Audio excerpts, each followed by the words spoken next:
I know how to help you walk again." Margaret Langston looked up. A thin, dark-skinned boy stood just a few steps away. He wore a worn gray coat and sandals with broken straps. She gave a short, dry laugh. "How cute," she said. "What are you, some kind of little prophet?" The boy didn't smile. He didn't back away either. "My name's Jeremiah," he said. "I'm not a doctor, but I believe you can walk again." Margaret had heard it all before. Specialists, therapists, clinics across Europe. She'd spent millions. Her legs hadn't moved in 2 years. Not even a twitch. And now this kid barefoot in spirit spoke like he was sure. The wind moved through the oaks in White Park. Leaves whispered in a language Margaret had stopped listening to long ago. "You believe in God?" she asked. Jeremiah nodded. "Well, I don't," she said. "God never healed anyone in my family." He didn't react. He just stepped closer, lifted his hand, and said, "I'm not asking you to believe. Just let me hold your hand. If that's okay." Margaret looked at him, that small hand, rough, dusty, but steady. She didn't believe in miracles anymore.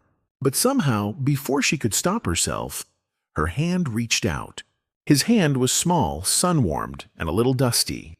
It didn't squeeze too tight, didn't tremble, just held her steady, quiet. Nothing magical happened. No light, no sudden warmth, no strange tingling. Just silence, and somehow, that silence felt safe. Margaret didn't pull away. She didn't say a word. The wind moved through the trees. Birds fluttered near the fountain. In the distance, a dog barked. Life carried on. But inside her, something shifted. "I used to believe in God," she said, still staring straight ahead, "back when my husband was sick, and when my son was still alive." Jeremiah said nothing. "I prayed every night," she continued. "When cancer took my husband, I thought it was the worst.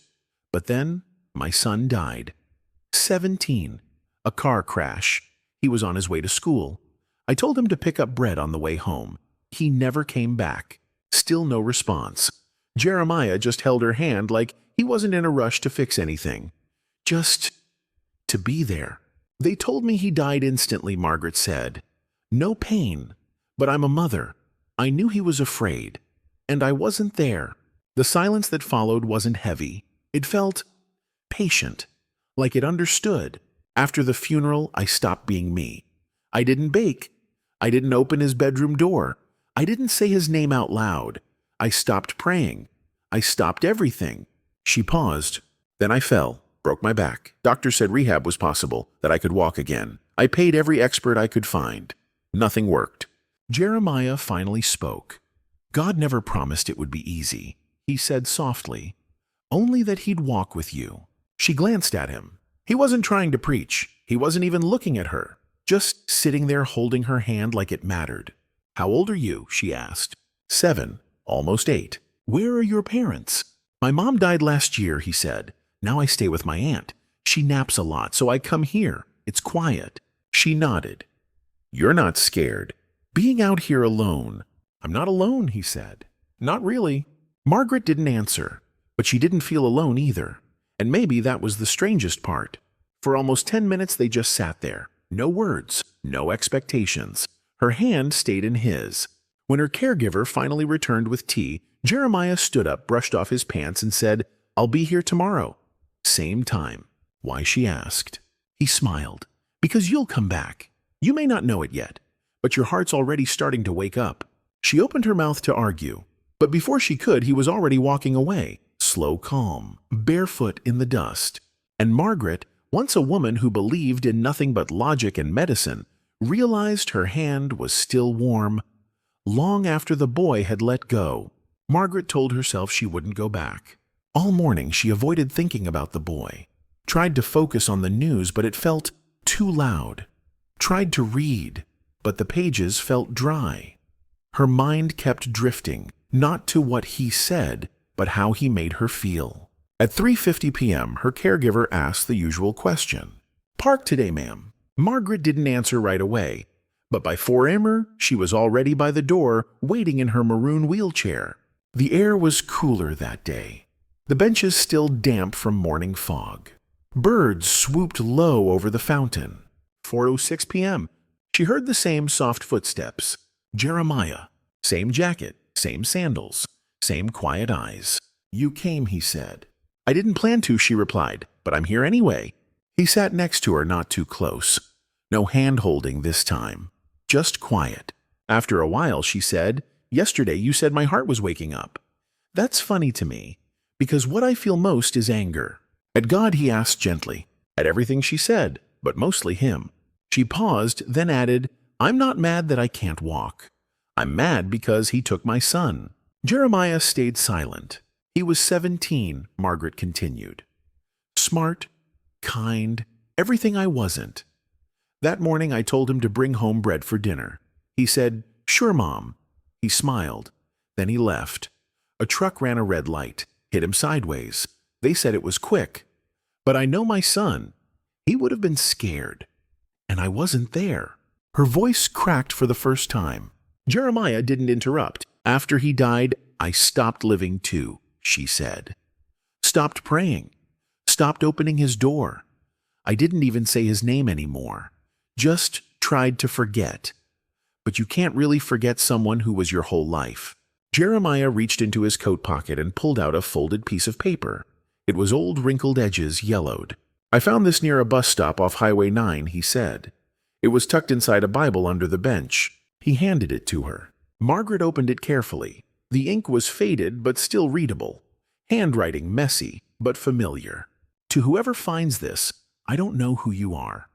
But if you're still fighting, please don't give up. God sometimes lets us break just so he can hold us when we can't hold ourselves. My name is James Langston. If you're reading this, tell my mom I'm okay." Her hand trembled. Her breath caught in her throat. Tears blurred the words, but it didn't matter.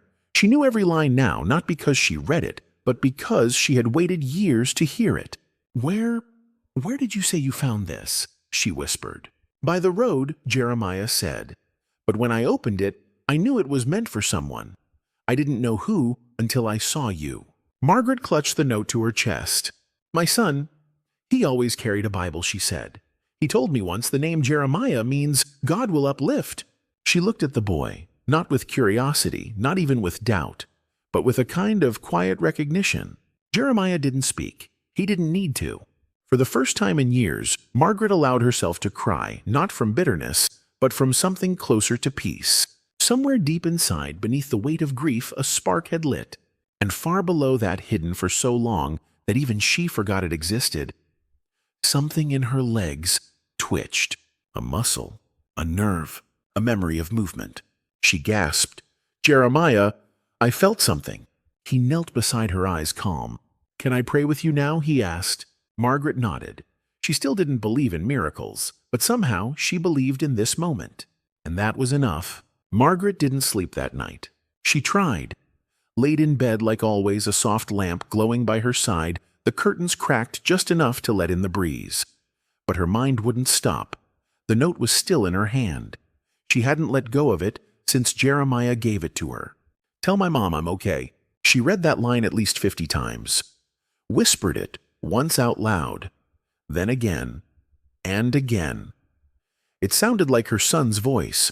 Not the voice in photos, but the one from early mornings, tired, soft, real. At sunrise, Margaret called her caregiver. "Can we go to the park early today?" she asked. It was the first time she'd requested it. Ever. The park was quieter than usual. Morning light still filtered through the trees. Dew clung to the benches. A few birds hopped between patches of sun. She arrived at 3:45 p.m. Jeremiah had always come at 4:06. She remembered the exact minute. But today she was early, waiting. At 4:05 she began to wonder if he would come. At 4:06 she heard the footsteps again. Slow, barely there, but familiar. He walked down the path, same jacket, same quiet energy. Sat beside her without saying a word. This time Margaret spoke first. "I didn't come to be healed," she said. Jeremiah tilted his head. "Then why did you come?" She looked straight ahead. "I came because yesterday I felt my son again. I didn't think that was possible." Jeremiah nodded gently. "That's healing too." They sat in silence. After a while, Margaret said, "I've spent my whole life building things. Companies, fortunes, control. but I've never once just let myself feel weak. Sometimes Jeremiah said, we don't need to be strong. We just need to be honest. She swallowed hard, looked down at her lap. Then here's my truth, she said. I've been angry at God for years, for taking my son, for leaving me in this chair, for being silent. Did you ever stop talking to him? Jeremiah asked. I did. Then maybe that's why he was quiet too. Margaret closed her eyes. A breeze passed. It wasn't cold, just soft like a hand brushing across the past. Can I pray now? She asked, her voice barely above a whisper. Jeremiah nodded. Just talk to him. Margaret bowed her head, hands trembling in her lap. Words slow at first, then steady. God, if you're still there, if you ever were, I don't need you to fix me. I just don't want to feel forgotten. The silence afterward felt different. Not empty, but full, like something had listened. And then it happened. A twitch. Small.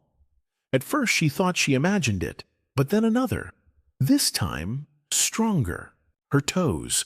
They were moving. Margaret gasped. Jeremiah, she said, voice breaking, something's happening. He stood quietly, walked around, and knelt beside her. Push, he said softly. Just try. Her hand gripped the wheelchair arm.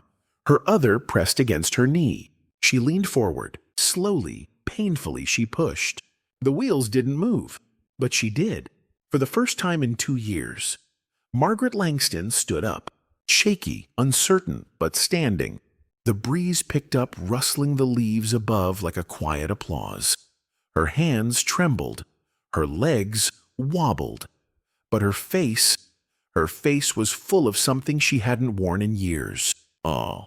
She turned to Jeremiah, but the boy was gone. No goodbye. No sound of footsteps walking away. Just air and sun and birds circling the fountain. Margaret looked around, heart racing. Nothing. No trace of him. Only the paper in her hand still warm, and her body still standing. And for the first time in a long, long time, she wasn't afraid to feel alive again.